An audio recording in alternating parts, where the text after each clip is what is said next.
Hey you guys, and welcome back to my channel. So in today's video, we actually have two different tutorials in one.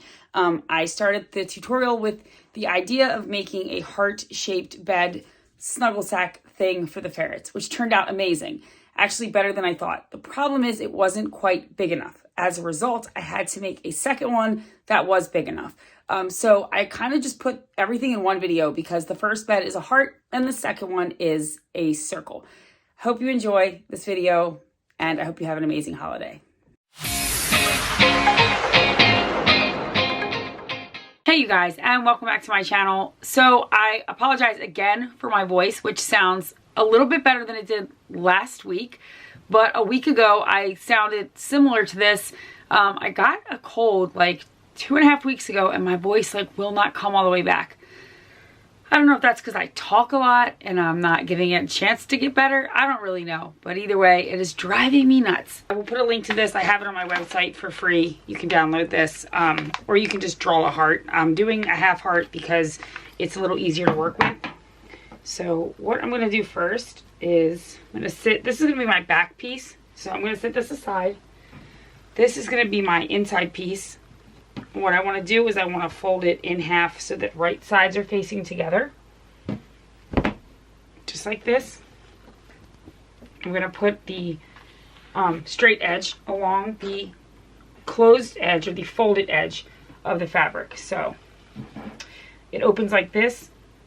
You want to put your straight edge along the folded side so that when you trace this and cut it out, you open it up and it's a heart shape. If you cut it this way, you open it up and have two separate pieces.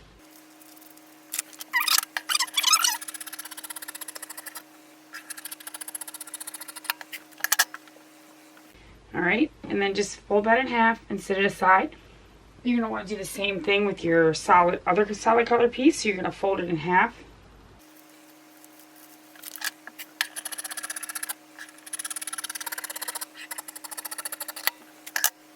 So now you should have your inside piece and your outside piece. Looks like this. Okay, so now you're going to get your pattern piece or whatever you're using as your top portion. You're going to fold it in half. And if you have a pattern, and this goes for any of your pieces, and I should have said this in the beginning, make sure that your heart is in the right direction. So if I cut this like this, then my bunnies are going to be upside down. Because my heart this is the correct way for my heart. Do you see what I'm saying? So make sure that you're cutting it in the direction you want. You know, I want it to open up so that the bunnies are facing the correct way. So just keep that in mind.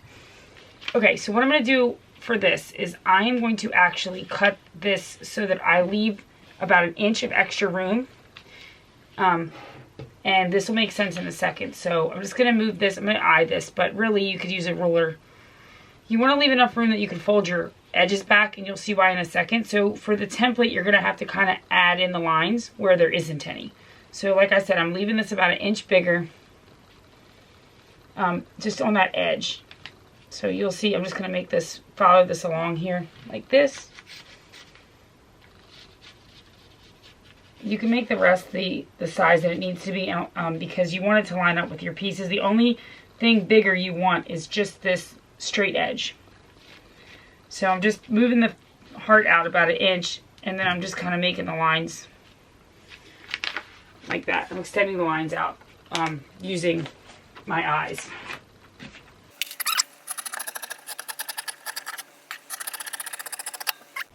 And you don't have to open it. Before you open it, what you want to do is you just want to cut straight down this edge as evenly as possible. So we're just going to I'll hold this in my hand, and I'm literally just going to cut straight up the center. Alright, so now you should have a heart that's cut in half. It should look like this, like a broken heart. Okay, so set one piece aside for a second. Take one of the pieces, any one. Flip it so that the wrong sides are facing you. Take the flat edge and roll it back about 1/2 inch. So you're rolling you have the wrong side of the fabric facing up, and you're rolling back the straight edge about 1/2 inch, just like this. Don't roll it back real far, just a little bit. Now get your next piece. Make sure that the wrong sides are facing down. Roll back your flat edge again, about a 1/2 inch. You can even do a little bit less if you want your centers to overlap. So I might do this one like 1/8 of an inch or something. Maybe not 1/8, no, about 1/4 of an inch. Okay, so now I'm going to go over to my sewing machine and I'm going to add a top stitch right across here to hold this folded edge in place. You can do a straight stitch, you can do it like a zigzag stitch, some sort of decorative stitch, whatever you want, just something to hold this in place. Okay, so now that you've stitched that, you'll see that you have your top stitch on there. Just cut off your excess. I'm going to cut these little tails off here. You don't need that. Okay, so we're just going to set these for here. We're going to grab our inside piece. We want the wrong side facing up. We want to take the wrong side of your decorative, so your outer fabric, your pretty side, facing the wrong side of your bed, we'll call it. We're going to match these back up. I would focus on matching up your edges and not the straight edges.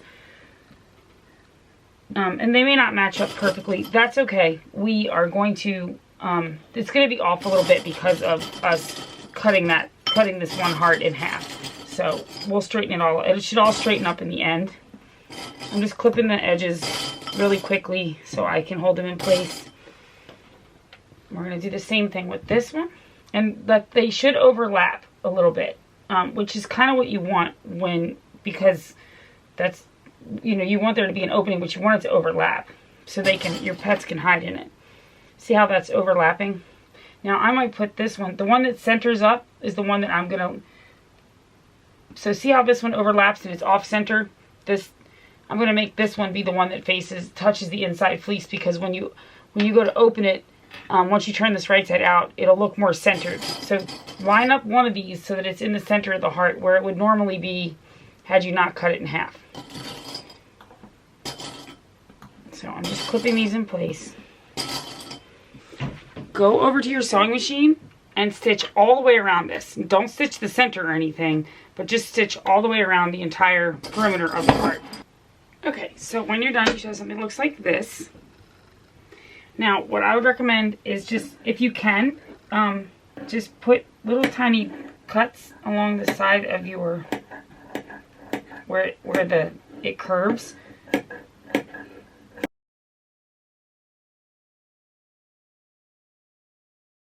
Alright, now you're going to want to take this and flip it so it's right side out.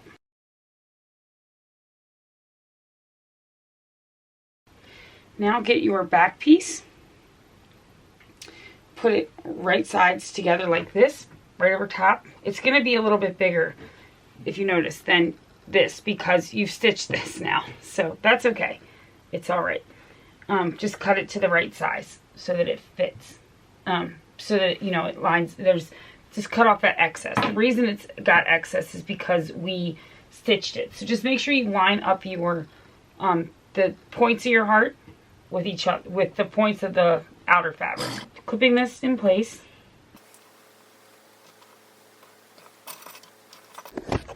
Okay, so now you're going to go over, now I will say this, if you wanted to add crinkle paper, you could do that now. I'm not, because I'm going to put this in their cage and I don't want it to crinkle. But if I was going to make this as a toy, you could take a piece of crinkle paper like this, cut it, you would cut it 1 inch bigger than your heart, and you would clip the edges of the crinkle paper all the way around just like you did with this, and you would sew it into place just when you're doing this. Now, I'm not going to add crinkle paper, but what I am going to do, I'm going to sew this all the way around, but I need to leave an opening so I can flip it right side out. And the easiest place to leave an opening is on the straightest edges you can find. So for me, that's going to be one of these straight edges, one of the sides. I'm going to take a pin and just put a pin here, and I'm going to put a pin here. And what that's going to do is when I'm sewing, it's going to let me know I'm going to start here and I'm going to stop here. The reason is we're going to have to flip this right side out when we're done. So let's stitch all the way around, leaving about a 4 about a 4 to 5 inch opening on one of the straightest edges you can. I would do about a 1/2 inch seam, and just make sure that you come in to make sure you get your like, so when you get here, just make sure you stop and pivot so that you get the crease for your heart. I'll video this part. Okay, so I'm gonna start right here. Now this is my point, so I'm gonna stop right at that point and completely turn my machine so that I make sure that I get that point.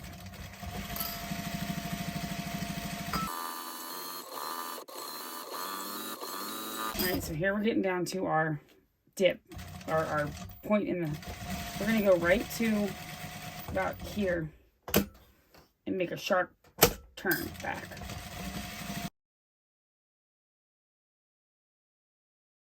Okay, so now you show something that looks like this. I would carefully do the same thing that you just did. I would just cut tiny little slits along the curved edges because it will help the heart to curve. And just don't cut your stitch lines, whatever you do. You want to turn it right side out. And you're going to want to push out all the perimeter of it so that it's all out the way you want it to be. And you have to take this and you have to fold this in. Basically, you have to make it look like the rest of these. And to do that, you're going to want to roll your seams. So it should look like this. Now I'm going to put a top stitch around the outside, or you can hand stitch this. It's up to you. If you didn't want to top stitch the outside. So we're just lining up this so that it looks like the rest of the heart edges. And so there's no raw edges showing. Okay. Now I'm going to go like this. And the reason that I might top stitch this is because I want to hold these edges in place. So I'm going to clip all the way around this. But it is kind of thick, so if your machine isn't good with thick stuff, you might not want to top stitch this. You might want to just stitch that opening closed by hand. So I top stitched it, which you don't have to do. You don't have to top stitch around this. You could just like hand stitch that opening closed, but I top stitched it. And so now you have like a little pocket that they can sleep in. You could also, like I said, you don't have to top stitch it. You could put crinkle in it. It could be like a toy. But basically, this is what you have when you're done. Well, don't stand on her head. In.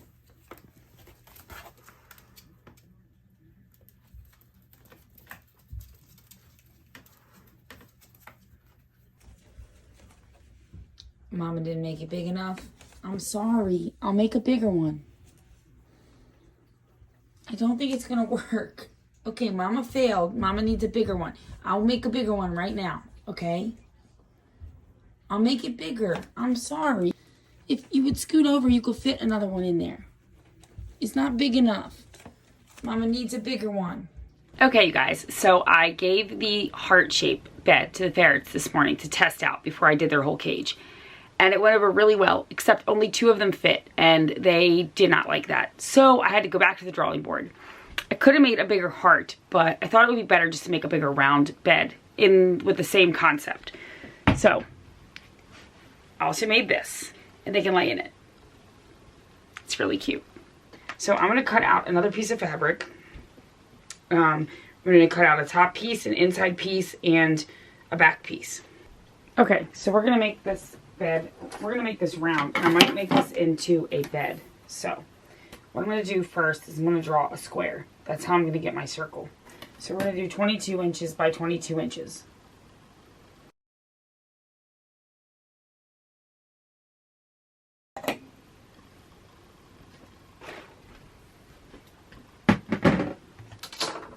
Alright, so now what you want to do to make your circle is you want to take your square and you're going to fold it in half, fold it in half again, like this.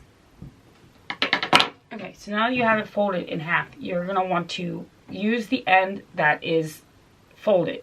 So don't do this, not this part. Leave that so that it's facing away from you. So the folded end, where it's a folded edge on both sides. Take your ruler or your measuring tape. I'm going to do mine at 10.5. So I'm going to put the 10.5 mark right in the corner of that folded edge. I'm just going to put a mark. And I'll make sure that 10.5, I always keep that position back where it was, even if I have to put it back myself. So I'm just going to put this 10.5 back here in the corner, hold it in place, move this over. There's also a tutorial on my YouTube channel for how to do this as well.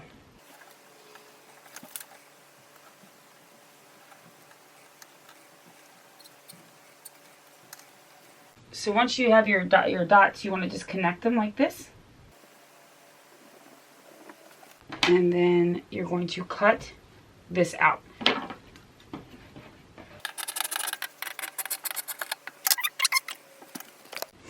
Okay, so now you should have your top piece, your inside piece, and your back piece. Alright, so now you got your top piece.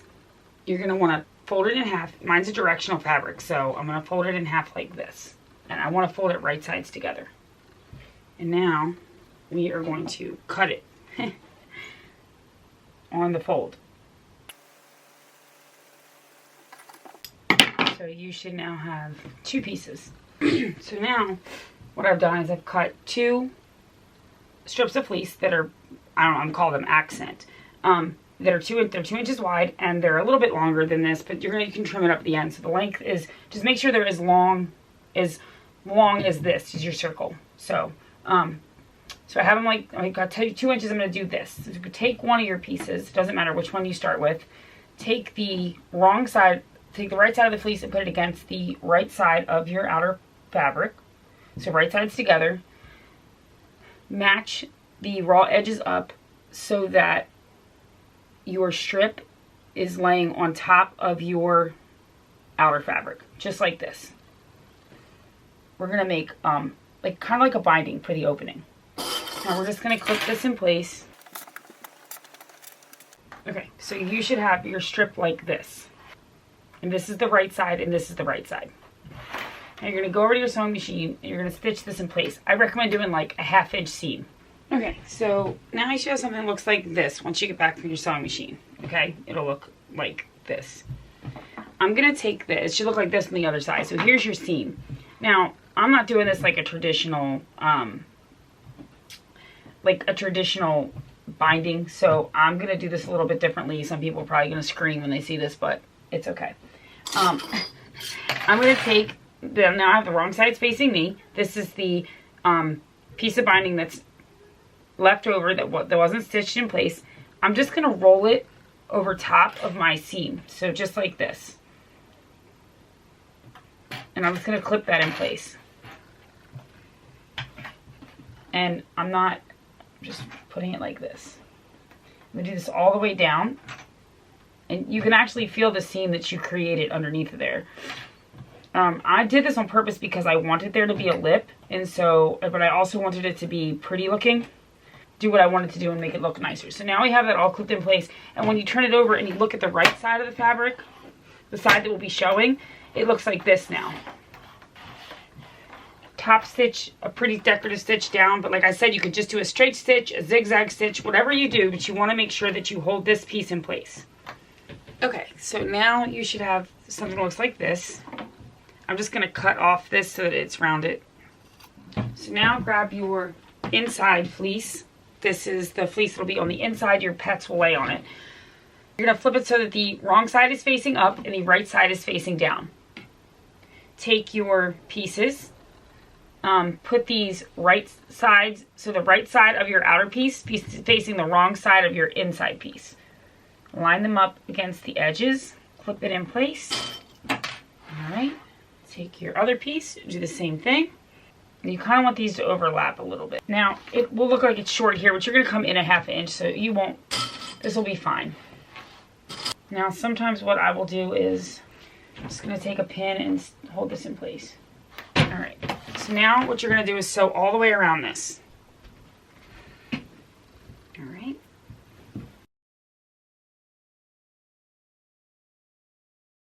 Alright, so now you should have this. What I'm going to do is I'm going to grab 2 pins, and I want to pin this in place so it doesn't move while I'm sewing. I just want to hold this shut so that when it's done, it's the way I want it to be. Grab your outer fabric, lay it down on top, right sides together. Now this should be big. Now what I'm going to do is I'm going to cut, actually I'm going to cut this excess off. Alright, now clip these together. Okay, so you're going to go over to your machine and you're going to stitch all the way around, but you want to leave a little opening. On the side that does not have your opening, like somewhere over here, just leave like a 4 to 5 inch opening so that you can flip this right side out. So I'm going to put 2 pins in like I always do. I'm going to sew from here, go all the way around, and stop here. Alright, so now you want to flip it right side facing out. So what I've done is I've added batting, and I just want to make sure it lays nice. So I'm just going to add a little bit more here. Alright, now what I need to do is close up my opening by pulling these like this so that that raw edge rolls in. I'm probably going to hand stitch this closed so I can hide the stitch. I'm just going to clip it. Okay, so here's what I'm going to do to close the opening and make sure that you can't see the seam. It's called a blind stitch. You need a needle and thread to do it. You could also just take your machine and top stitch it. It's up to you. But you're going to go in where this where it's the stitch stops. So right here. Just go in up there with your needle, right kind of closest to the seam you can get. That works. Pull it through. I'm just going to tuck that in. Alright. You have to, it's called a blind stitch or a ladder stitch. And essentially what you want to do is you want to put stitches back and forth across from each other. And you do that by going in and grabbing just a tiny piece of this material right here. Don't go all the way through. Just the pull it. And then you go directly across from it on the, we'll say the outer fabric. You want to do the same thing so that the stitches are literally across from each other. Like that. And then you're going to just do this all the way across. And I'll show you what it looks like before I pull it tight. Alright, so if you see the lines, you can see how the lines are right here. Now if you pull it, it hides your seams. Okay, and now that your sides are stitched, or that your seams are closed, you just take out your pins and you have a bed for your babies to snuggle in. Look at that Weasel do. Hello Weasel do.